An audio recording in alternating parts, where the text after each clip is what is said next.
Welcome back, friends. It's good. No, it's truly good to be with you again tonight. Now hold on a second before you go rushing back into that familiar bed, that warm trap set by the narcissist you're not even drawn to anymore. There's something I need to say, and it's important. You may think you already know the danger, but trust me, what you think it is isn't the deepest wound being carved.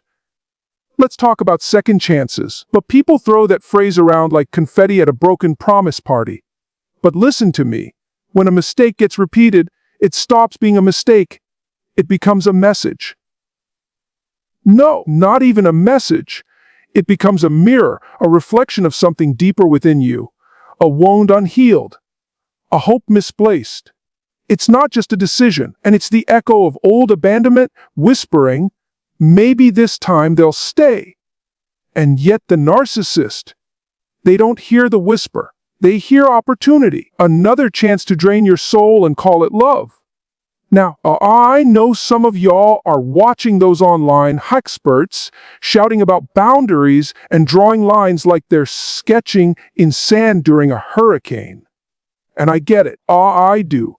We all start by offering one more chance, a chance for redemption, a chance to change. That's human. That's grace. But when it becomes the fifth chance, the seventh, or the ninth, darling, that's not grace anymore. That's captivity. That's hope being abused. Let me say it plain. Anyone who keeps wounding you after knowing it breaks you, that's not love. That's manipulation wrapped in a pretty excuse. But they're trauma. No. Pain is real, but it's not a pass to hurt others. The narcissist knows exactly how to cry wolf with their past, just enough to keep you tangled in their present. Here's a rule I live by first time you didn't know. Grace. Second time. You knew, but you hoped. Mercy. Third time. That's a choice. And it's not theirs, it's yours. And then look. Before we dive into today's message, I want you to know something. You're not alone in this. If you feel like you're drowning in a sea of fast hookups and empty souls in this world that glorifies the surface and shames the sacred, reach out. Don't tread water by yourself. There are lifelines, real conversations, real healing. Now, let's step into the fire. What's the cost? The real cost of giving your body to someone you know doesn't see your soul. Because it's not just STDs. It's not just unwanted pregnancies. Yes, those are consequences, no doubt, but the wound I'm talking about, it cuts deeper. It's a soul tie. A bond you never planned, but now can't seem to break. A sex, my friend, is not just a physical act, it's glue. And when you keep giving your body to a narcissist, again and again, that glue binds tighter.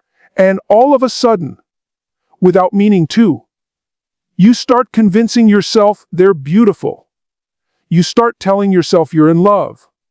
But look a little closer. Is it love or is it justification?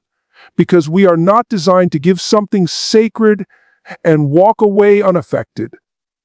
That's not how we're wired. So you have to make meaning out of the giving. So what do you do when the one receiving couldn't care less?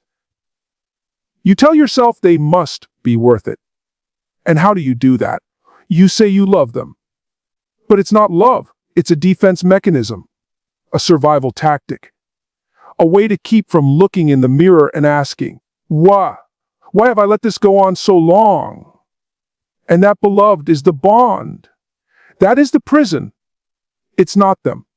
It's the lie you've told yourself to avoid facing the truth. Because if you don't love them, then why did you give so much? Let me tell you why. Because somewhere along the line, someone taught you that being chosen meant being used, and that attention was affection, that staying was strength. But hear me now, it is not strength to stay where your soul is being starved. What is strength to walk away even when your flesh screams to stay? And maybe you're saying, but I've already spent 5 years in this mess. Friend, 5 years is 5 too many. But that doesn't mean you've got to spend 5 more. You can change the story right now. You can pivot. You can say no more. Because the biggest consequence of sex with a narcissist isn't just what's happening between the sheets, it's what's happening within your spirit. Every time you return, you tie yourself tighter to a fantasy, not a person, a future. And you know what? That fantasy will never apologize. It will never offer you commitment. It will never protect your heart. The narcissist doesn't change when you give more. They expect more. So I'm asking you today to take your power back. Not tomorrow. Not after the next weekend at their place. Today. You're not too far gone. You're not too broken. And your worth was never found in what you've given away. You are sacred. Your body is sacred. Your time is sacred. Reclaim it. Let's start right now.